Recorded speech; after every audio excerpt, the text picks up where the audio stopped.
Ok. Donc, Pasteur Johan m'a confié le pupitre ce matin. Merci, Pasteur. Enfin, on verra après ça. Si...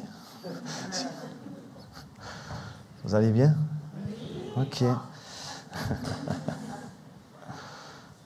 Alors, quand on vient ici, je ne sais pas si on va bien, si on ne va pas bien. On ne sait pas trop, parce que on se concentre sur Christ.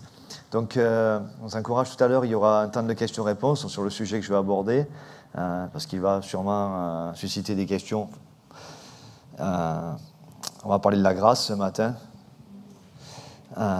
Et donc voilà, on continuera pendant le temps de questions-réponses. Peut-être même il y a une partie que je ne pourrais pas aborder. Et on va juste prier, ok? Seigneur, merci pour qui tu es, ce que tu dis, ce que tu fais, Seigneur. Merci pour ton cœur, Seigneur, qui ne peut que nous surprendre chaque jour. Si on n'est pas surpris, c'est que il y a quelque chose qui ne va pas, mais tu ne peux que nous surprendre, Seigneur.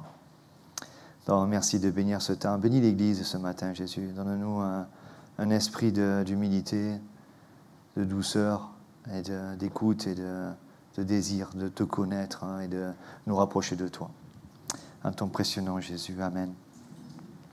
Donc, la grâce de Dieu, un grand sujet. Je l'enseigne ce semestre dans le cadre de l'Institut. Je disais aux étudiants que, en fait, je suis passé par plusieurs niveaux de préparation dans ce cours. Donc, au début, quand je me suis dit oh, chouette, ce cours, il va être intéressant à enseigner. La grâce de Dieu, ça va être facile, ou je sais pas, je me suis dit, ça va être fun. Après, je me suis dit, mais qu'est-ce que je vais pouvoir bien raconter pendant 12 ou 13 semaines sur la grâce de Dieu? Ça a été la deuxième étape. Et après, je suis arrivé à me dire, mais pourquoi on enseigne ça qu'un semestre sur 8? Voilà.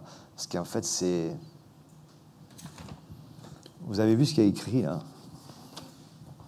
La grâce est une personne qui se rencontre. On ne le voit plus, hein? Donc on va commencer par juste mettre quelques fondamentaux, et après, je vais vous défier.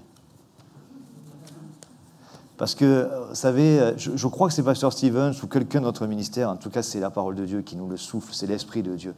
La grâce doit déranger, en fait. Si la grâce ne nous dérange pas, c'est que la grâce étant une personne, c'est que la personne ne nous dérange pas. Vous voyez ? Si quelqu'un est vraiment quelque chose, ce n'est pas le quelque chose qui va me déranger, en vérité, c'est la personne.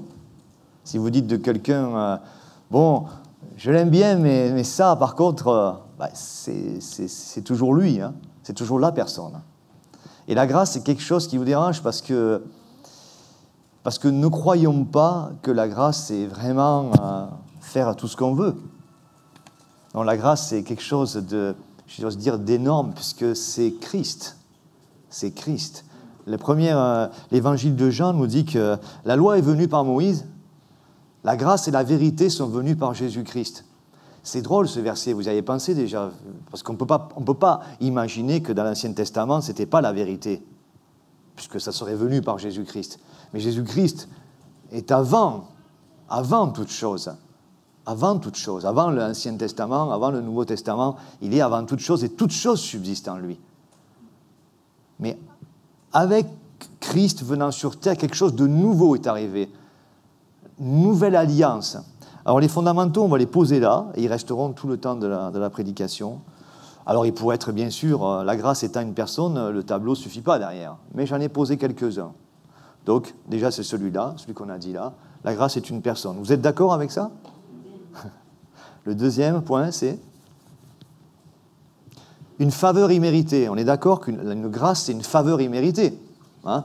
Si je vous fais grâce pour quelque chose que vous avez fait de mal, ça veut dire, normalement, ce n'est pas ce qui aurait dû arriver, mais j'ai une faveur imméritée. Okay? L'autre point, c'est le mot charis. Hein? On reprend l'idée d'extrêmement réjoui. Pourquoi ? Parce que si je méritais quelque chose, et que je n'ai pas été puni pour ça, même au-delà, on va l'expliquer. J'ai été en plus béni. D'accord ? Je n'ai pas été puni, et en plus j'ai été béni. Hein ? Vous n'allez pas en enfer, mais vous irez au ciel. Vous savez ça. Donc le mot charis, grâce, J'ai pris ça parce que je veux l'avoir en arrière. Ça veut dire extrêmement réjoui par rapport à ce qui a été accompli en vérité. On est d'accord? Pourquoi on serait extrêmement réjoui? Parce que j'ai été perdu, j'ai été sauvé, je vais au ciel, je suis citoyen des cieux, quelqu'un a fait ça pour moi, je peux être que extrêmement réjoui. C'est les fondamentaux en fait. Et puis, Dieu nous donne ce que nous ne méritons pas. Donc vous connaissez, pour les étudiants, la définition de la grâce, c'est ça. Alors attention, ne confondons pas avec la définition de la miséricorde, parce que souvent, beaucoup de chrétiens s'arrêtent juste à la définition de la miséricorde. Non pas qu'elle n'est pas bonne, mais la miséricorde, c'est que Dieu ne nous donne pas ce que nous aurions dû mériter. Normalement, et la Bible l'enseigne, et je le sais dans ma conscience, que normalement, j'aurais dû aller en enfer. Voilà. Parce que devant Dieu, mes pensées, mes paroles, mes actes, mes désirs, devant vous peut-être, je peux embrouiller. Mais devant Dieu, je ne peux pas. Donc ça, c'est la miséricorde. Dieu ne m'envoie pas en enfer. Mais la grâce, et souvent les chrétiens s'arrêtent là. Waouh! Dieu ne me tape pas dessus. C'est bien. Mais là, la grâce, c'est plus que ça. Oui. La grâce, ça dérange parce que Dieu nous donne une position au ciel. Mais déjà ici, va dans le pays que je te montrerai, Josué, va en terre de Canaan, ça c'est la terre promise, il y a des défis. Et Dieu nous dit, je vais te donner un cadeau, tu méritais l'enfer, je ne te donne pas l'enfer, mais je vais te donner ce que tu ne mérites pas. Et c'est ça qui va déranger. Parce qu'on pourrait, au milieu ça serait sympa. Vous voyez, au milieu ça serait sympa. Ça serait sympa puisque je ne vais pas en enfer et le ciel, c'est bon, j'irai après. Je dis non, tu es déjà citoyen des cieux. Et il y en a un autre, je crois, de point. Bon, ça on connaît par cœur. Non, on ne connaît pas. Parce que qu'est-ce qui est accompli? Pourquoi c'est accompli? Ça va donner quoi? Ça donne quelque chose ou pas dans ma vie que tout soit accompli? Et ces trois mots-là, ils sont... Tout est accompli. Ok. Alors je vais reprendre, pour ceux qui suivent les cours, je reprends des points parce qu'ils ne me lâchent pas, ces points. Ils ne me lâchent pas. Après, il y a des versets, peut-être d'autres choses qu'on verra. Je ne sais pas comment Dieu veut conduire ça. Question, et je vous donne la réponse après. Puis-je faire quelque chose pour Dieu?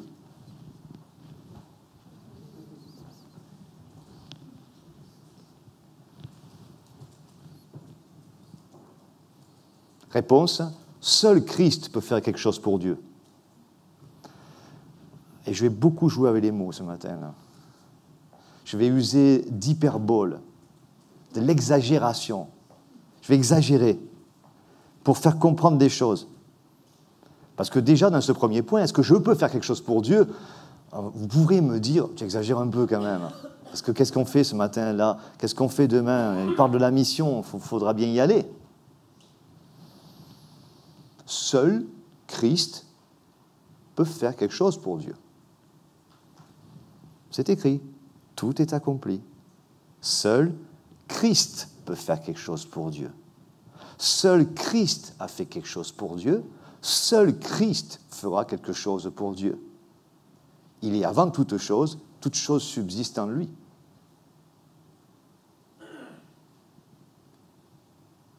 La vie chrétienne, c'est Christ en nous, l'espérance de la gloire. C'est pas moi, c'est Christ en moi. Ma relation avec lui, je vais vous dire quelque chose. Ma relation avec Christ ne dépend pas de ce que je fais pour lui. Réfléchissez. Ça va aller crescendo. Hein. Là, c'est... Ma relation avec lui, avec Dieu, ne dépend pas de ce que je fais pour lui. Réfléchissez. Quand même. Non. Ce que je fais découle de ma relation avec lui. C'est la même chose? Pas du tout. Ce n'est pas la même chose. Si ce que je fais tous les jours, je pense que ce que je fais va amener la relation, ma relation sera up-down. C'est bien, j'ai une bonne relation. C'est pas bien, j'ai pas une bonne relation. Je vais le dire autrement. C'est bien, je suis proche de Dieu. C'est pas bien, je suis loin de Dieu. Dieu me dirait, tu parles en mètres, tu parles comment? C'est en centimètres, c'est en la distance là. Dieu est toujours là, lui. Par contre, ma relation avec lui, plus j'entretiens ma relation, plus je pense ça. La grâce, c'est Christ. Je ne mérite pas, il me donne un cadeau. C'est accompli. Je suis un enfant de Dieu. Je suis aimé. Je peux aimer parce qu'il m'a aimé le premier, d'ailleurs. Ça, vous voyez, tout marche dans ce sens-là. Donc, plus j'entretiens cette relation-là, plus cette communion grandit, plus je vais faire des choses. Mais l'ordre est complètement déterminant dans notre vie. L'ordre, c'est la même chose, mais ce n'est pas dans le même sens. Et ça ne produit pas la même chose. Accomplir de belles choses, chrétiennes, oui, c'est bien. Mais c'est mieux de manifester la vie de Christ. Je répète, accomplir de belles choses, c'est bien, mais c'est mieux. Il est mieux de manifester la vie de Christ. Explique-nous, pasteur Georges, ça veut dire que si je fais des mauvaises choses, mais que je manifeste la vie de Christ, tu me dis que c'est mieux? Oui.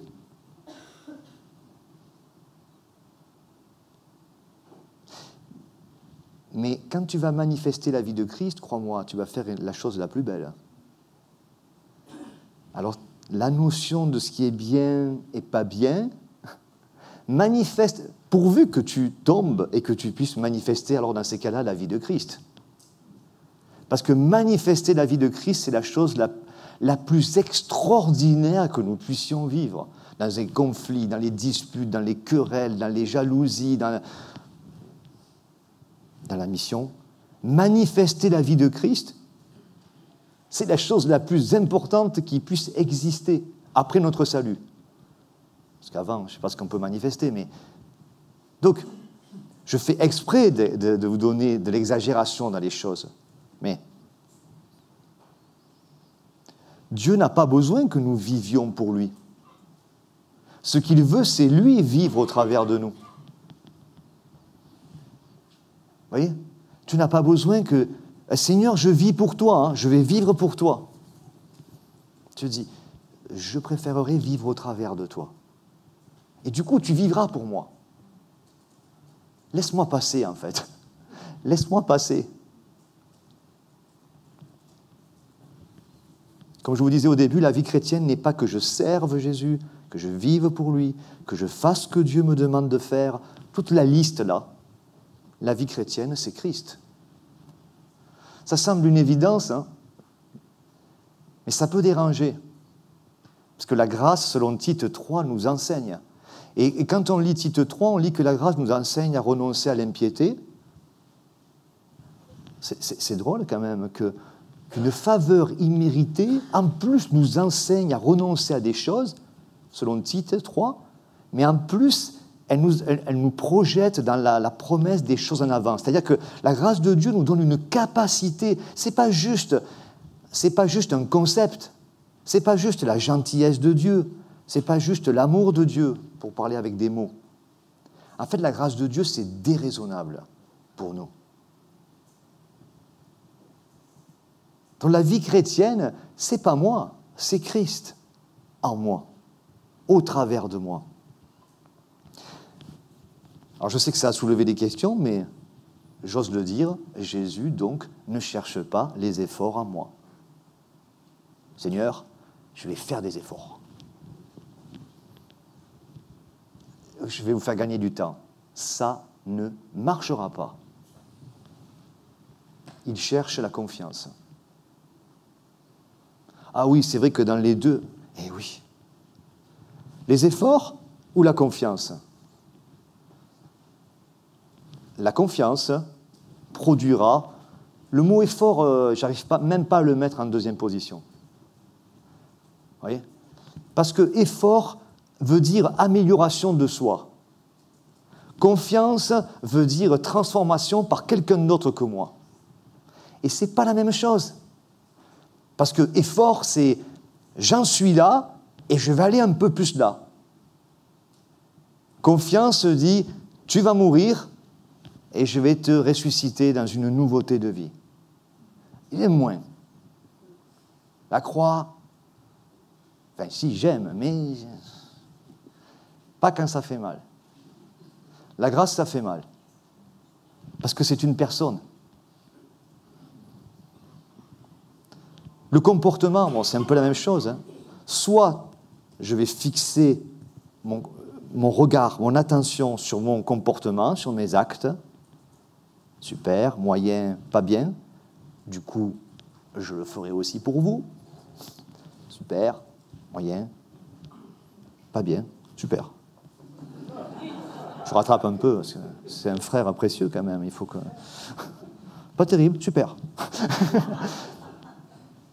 Et aujourd'hui, c'est nul. Vous voyez, je sais pas, vous le faites peut-être pas, moi ça m'arrive. Soit je vais faire ça, et je vais penser que, comme je vais bien ce matin, je suis spirituel. Et je vais penser que, comme il ne va pas bien ce matin, il n'est pas spirituel. Et Dieu dit, tu sais que ça ne marche pas comme ça. Tu sais comment ça marche? Au lieu de regarder ton comportement, regarde-moi, regarde Christ. Les yeux fixés sur Christ. Tu peux être en bas et être tellement spirituel. Donc tu n'es pas en bas. Tu peux être en haut et tellement charnel. Donc tu n'es pas en haut. Les pensées de Dieu. Quelle est ta volonté? Je pense beaucoup à ça, je l'ai lu presque à tous les cours. Seigneur, quelle est ta volonté? Vous imaginez que si on pouvait, on a un petit côté loi en nous, hein. On aimerait tellement avoir toutes les règles. Hein? Moi, j'aimerais bien le lundi matin me lever, je vais dans le bureau de Dieu, Seigneur, je viens chercher les tâches de la semaine. Ça m'arrangerait. Enfin, ma chère. Et Dieu me donnerait, alors voilà, ça c'est pour la semaine prochaine, alors tu feras ça, tu feras ça, tu feras ça, tu feras ça. C'est génial, j'ai un stylo, je vais faire les croix à côté, j'adore faire ça. Les tâches, machin, ça. Bon, ça, je vais le faire, mais bon, c'est que mardi, de toute façon, ça va. Jeudi, voilà, bim, après la deuxième semaine. On aimerait tellement que ça soit comme ça. Ah non, c'est quoi ta volonté, Seigneur? Alors si... Et Dieu me dirait, tu sais ce que c'est ma volonté dans ta vie? C'est Christ. La volonté de Dieu, c'est Christ. La volonté de Dieu, c'est Christ en nous. La volonté de Dieu, c'est Christ au travers de nous.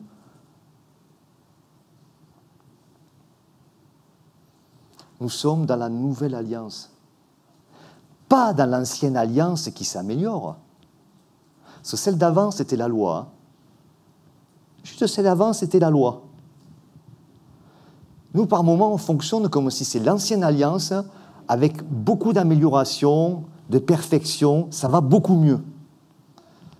Dieu nous dit non, c'est une nouvelle alliance, une nouvelle dispensation. On recommence quelque chose, le passé n'est pas inexistant, mais c'est une nouvelle révélation de Dieu, un nouveau départ avec un début, la Pentecôte, et une fin, l'enlèvement de l'Église.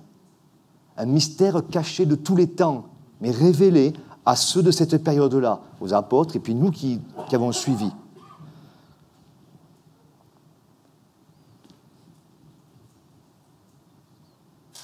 J'aimais bien les extrêmes. J'avais donné ça aux étudiants. Souvent, nous limitons, en fait, dans la pensée. Après, Dieu fait ce qu'il veut, il est dans la manière, le temps, on sait ça. Mais dans la pensée, savez, quand on a nos soucis, on va être devant Dieu et dire « Seigneur, tu peux me sortir de là ?» Bon, voilà, tout ce qu'on fait. Et c'est bien, on prie, tout ça, c'est bon. Mais je disais, en fait, il n'y a que deux façons. Ou je ne m'en sortirai pas du tout, ou je vais vraiment m'en sortir très très bien. Pourquoi on peut penser ça? Mais c'est comme notre position en Christ, où nous étions complètement perdus avant, et là maintenant nous sommes complètement sauvés. C'est pour ça que le christianisme essaie de trouver une position un peu au milieu, où je serai sauvé, mais il y aurait encore un peu des trucs à faire, et attention que je ne perde pas et que je ne revienne pas en arrière. Vous voyez? Il y a une sorte de ballottement là, de ballottage, parce que, non, Dieu nous dit, c'est oui, oui, non, non, alpha, oméga, on a entendu, le début, la fin, il est toute chose. Et comme l'être humain, il a une tendance, j'ai une tendance religieuse, j'ai une tendance légaliste, c'est-à-dire j'ai une tendance aussi un peu naturelle et charnelle, parce que je suis sur la terre, et ça ne me va pas ce côté ou tout ou rien. J'aimerais bien pouvoir, moi, équilibrer, avoir un deal avec Dieu, une petite discussion, lui dire, alors, oui, mais quand même, quand c'est un peu trop, je recule un peu, et quand c'est quand même bien, je peux avancer un peu. Je dis, où tu es perdu, où tu es sauvé, où tu es triste, où tu es extrêmement réjoui, mais tu peux être extrêmement réjoui, peut-être avoir une certaine tristesse par rapport aux choses de la vie, mais dans ta position, tu es extrêmement réjoui, parce que tu vas t'en sortir extraordinairement bien. Tu ne vas pas t'en sortir. Seigneur, quand est-ce qu'on sort de là? Je te dis, tu ne vas pas t'en sortir. Tu vas t'en sortir de manière extraordinaire. Parce que la manière dont tu penses que tu pourrais t'en sortir pourrait être tout autre.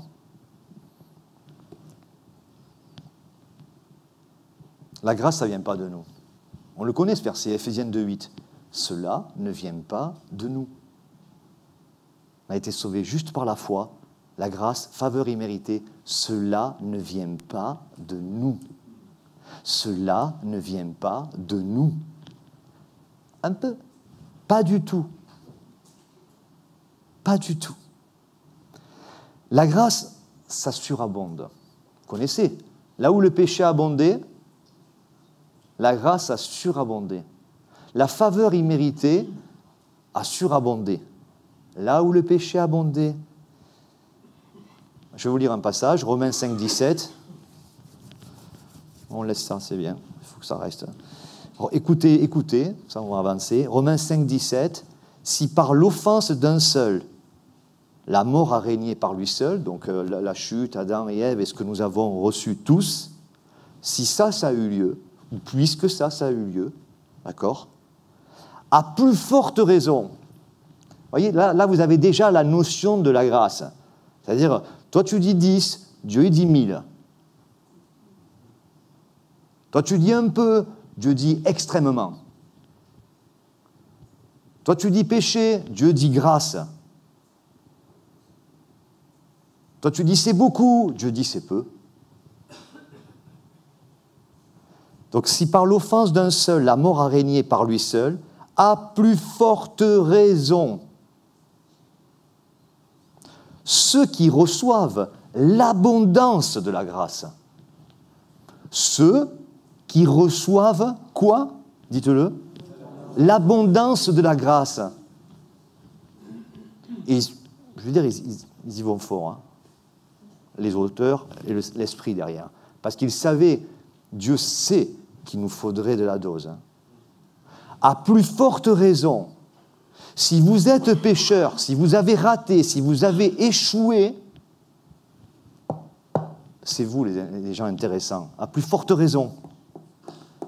Parce que les autres, c'est des menteurs, nous dit Jean. Mais si vous êtes ceux-là, à plus forte raison, ceux qui reçoivent l'abondance de la grâce et du don de la justice, c'est-à-dire l'abondance du don de la justice. Enfin, il ne faut pas exagérer quand même, Dieu. L'abondance du don de la grâce, l'abondance du don de la justice. Donc ceux-là, et c'est déjà super, hein, régneront-ils dans la vie? Au ciel? Dans la vie. Au ciel, bien sûr. mais aussi là, par Jésus-Christ, virgule, lui seul. Vous le voyez le contraste, hein? Il y a un cadeau énorme avec cet équilibre, je suis rien, je suis tout, et lui il est tout. Et du coup je suis tout. Je peux tout par celui qui me fortifie. Je peux tout. C'est pas hyperbole ça, exagération, c'est de la rhétorique, hein. Je ne connais pas grand-chose sur ça, mais je l'ai vu. C'est dans la théologie aussi. On fait comprendre des vérités en exagérant. Je peux tout par celui qui me fortifie. Mais tu ne peux pas tout, pasteur Georges. Non, mais celui qui me fortifie, oui.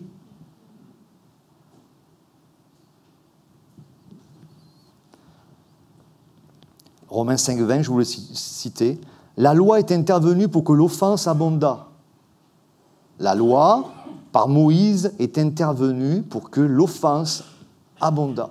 C'est-à-dire, tu veux prendre la loi, c'est bien.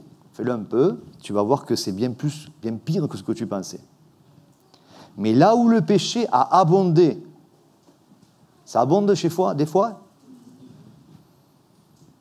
la grâce a surabondé. Ça parle de carrément, ça déborde. 2 Corinthiens 9, 14, il prie pour vous, donc Paul cite des chrétiens, parce qu'il vous aime à cause de la grâce surabondante. C'est-à-dire que la grâce surabondante chez les gens qui ne le méritent pas suscite chez d'autres chrétiens de l'amour grandissant. Mais comment tu peux expliquer ça? Comment tu expliques ça? Je suis un pécheur sauvé par grâce. L'excellence de la grâce.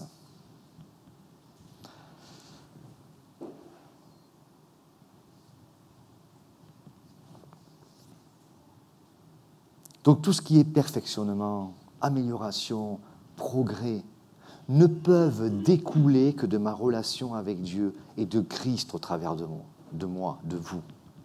Dans l'autre sens, j'aimerais tellement nous l'épargner, j'aimerais tellement me l'épargner. Par moments, on est obligé un peu d'y aller pour vérifier. Oui. Effort, comportement, amélioration, progrès, défis, règles, lois.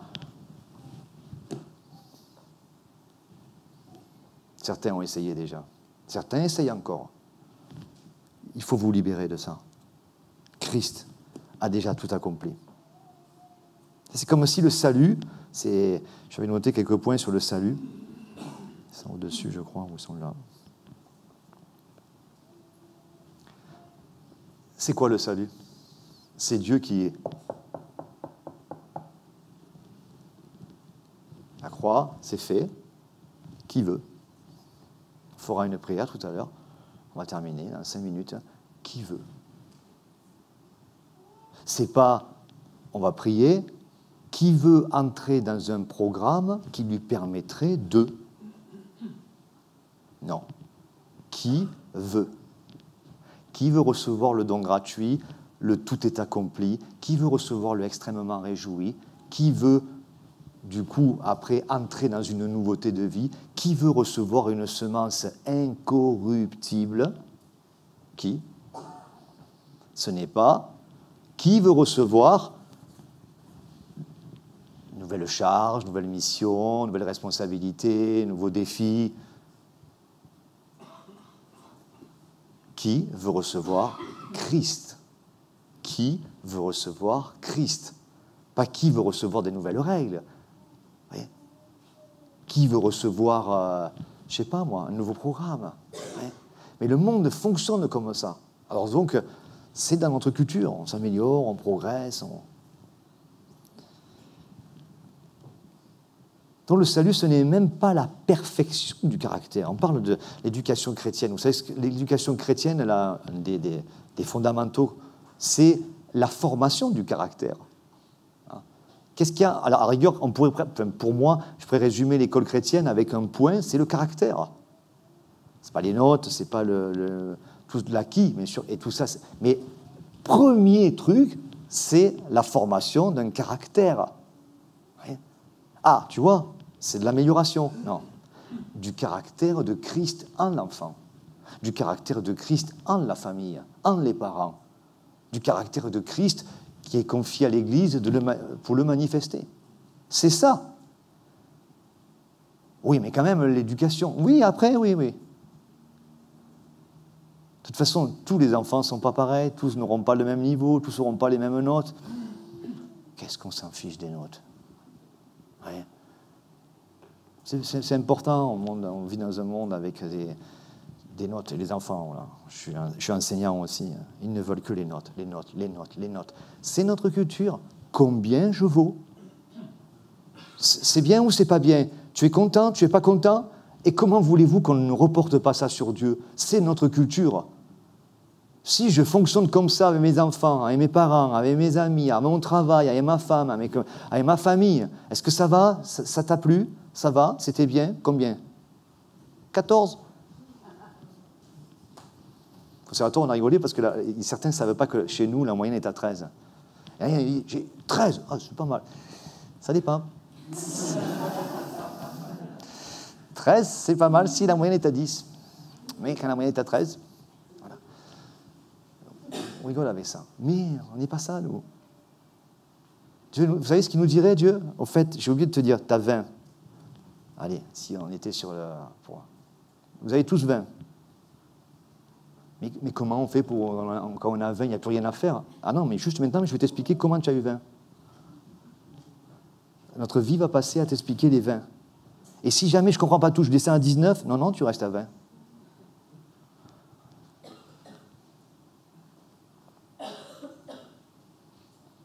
Méfiez-vous de votre chair.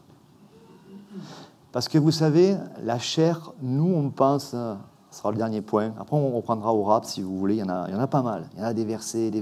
On pourra prendre des versets et regarder encore. Méfiez-vous de la chair, de ce côté subtil et versatile, vous savez, qui change. Parce que nous, pour nous, la chair, c'est... Non, des fois, la chair, c'est tout mignon, pimpon, hein. La chair, des fois, c'est très fin, c'est joli, ça va à l'église, c'est religieux, ça prie. La chair fait ça. Je disais dans un bouquin, on essaie des fois d'évangéliser la chair en nous. Tu veux christianiser la chair? La chair, elle peut prier, elle peut venir à l'église, elle peut suivre des cours, elle peut faire plein de choses sans Christ. La chair, elle peut aller voir Jésus, tomber à genoux et lui dire « Oh bon maître, que dois-je faire pour avoir la vie éternelle ?» Je peux avoir le papier? Parce que moi, bon maître, j'ai déjà tout ça, il me manque la dernière page. Et Jésus dit « C'est bien. » Qu'est-ce qu'il dit? « Je t'aime. » Commençons par les fondamentaux. « Je t'aime. » Il te manque une chose, et il lui en donne 3. Ça, c'est bien. Vends ce que tu as, donne-le aux pauvres, et suis-moi. Tu m'avais dit une. Brouilleur. Je suis fait embrouiller. Parce que, et on aurait pu penser qu'il aurait pu vendre, prendre l'argent et on suit Jésus avec l'argent. Ou on garde tout et on suit Jésus avec tout. Mais non. Je ne veux pas que tu gardes ton ancienne vie et qu'on la façonne, on l'améliore, que je t'apprenne maintenant avec tout ton argent ou tous tes biens ou tous tes talents. Tu vois? Non. En fait, la chose qui te manque, c'est te débarrasser, en fait, c'est de me suivre. Et dans des versions, il est écrit « portant ta croix », renonçant à toi-même. C'est ça la notion derrière. Donc attention à la chair, qui ne veut pas dire spécialement, à nos yeux, faire le mal. Mais la chair, ça englobe tout intérêt qui tourne autour de l'homme, même si le désir, c'est de l'améliorer. S'améliorer, ça peut être charnel. Je vais vous laisser après aller manger avec ça, comme ça, m'améliorer, ça peut être charnel, selon dans quel ordre je le fais. La chair, ça désigne les techniques personnelles mises en œuvre pour satisfaire nos besoins, autrement que passant par Christ. mais tenant Christ au courant quand même. Amen. Alléluia. Jésus. Je le fais. Marcher selon la chair, c'est simplement placer sa confiance sur ses propres capacités. Et j'aime bien un autre là. C'est aussi mener une vie qui ne découle pas de Christ. Vivre selon la chair, c'est faire ce que je veux, bon ça, mais c'est aussi faire selon la chair, c'est vivre selon ce que je peux. Ben, Seigneur, je ne peux pas. Ça, je peux. Ça, je ne peux pas. Ça, je ne peux pas encore. C'est charnel. Parce qu'il y a je. Vous voyez ? C'est charnel. C'est naturel. Allez, on va le... Vous voyez ? C'est naturel. Parce que Dieu dit, tu peux, tu veux, tu peux pas, tu peux encore, tu peux à nouveau, tu veux plus, tu veux à nouveau. Il y a beaucoup de toi, et pas beaucoup de moi. Ça, c'est la chair. Ça, c'est naturel. Ouais. C'est pour ça qu'on va être, je suis près de Dieu, je suis loin de Dieu, je suis au top, je suis pas au top. Je dis, c'est-à-dire que la distance qu'il y a entre toi et moi, tu penses que c'est la même qu'il y a entre moi et toi. Toi, tu fixes des mètres, comme je disais tout à l'heure. Je terminerai pour la bonne question, pour clôturer là, on continuera tout à l'heure. Souvent, on pose la question à Seigneur, comment on fait ? Comment on fait ? Quand ? Comment on fait, Seigneur ? Comment on fait ? Et Dieu me dit, qui ? Seigneur, comment on fait ? Je n'ai pas entendu ta réponse. Comment on fait ? Comment on fait ? Dieu me dit, qui ?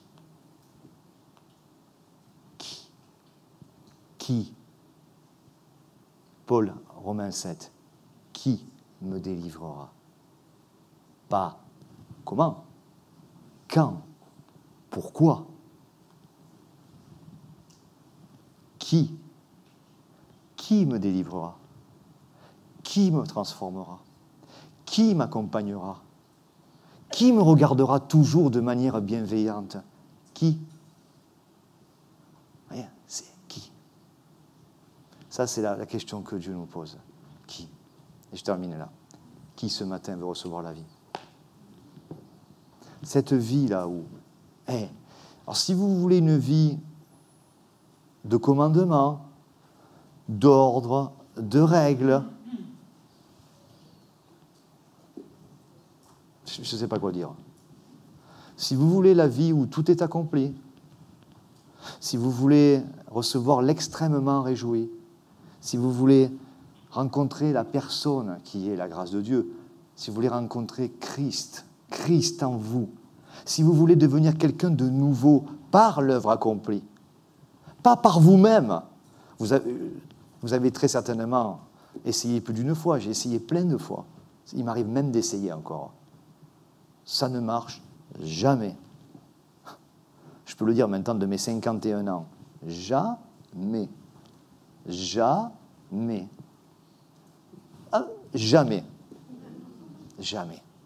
Mais si vous recevez la vie de Christ, ça marche toujours. Vous ne voyez pas toujours, mais ça marche toujours. Pourquoi ? Qui ? Christ. Vous voulez bien fermer vos yeux, s'il vous plaît ? Merci, Jésus. Personne n'est comme toi, Seigneur. Je ne suis pas comme toi. Personne n'est comme toi. Donc, si quelqu'un ce matin dans cette salle veut recevoir Christ, on appelle ça la conversion, on appelle ça la nouvelle naissance. Peu importe comment on l'appelle. Tu es là assis, tu veux recevoir la vie, tu dis tout simplement, waouh, ce message, ta parole, la pensée de Dieu, jamais j'ai entendu ça dans ma vie. Christ tape à la porte. Puis-je entrer dans ton cœur ? Puis-je prendre la première place ? Veux-tu me donner ton cœur, nous dit Dieu ? Veux-tu me donner ta vie ? Et Jésus te promet, il va te donner la sienne. Il va te donner sa vie, il va te donner son cœur.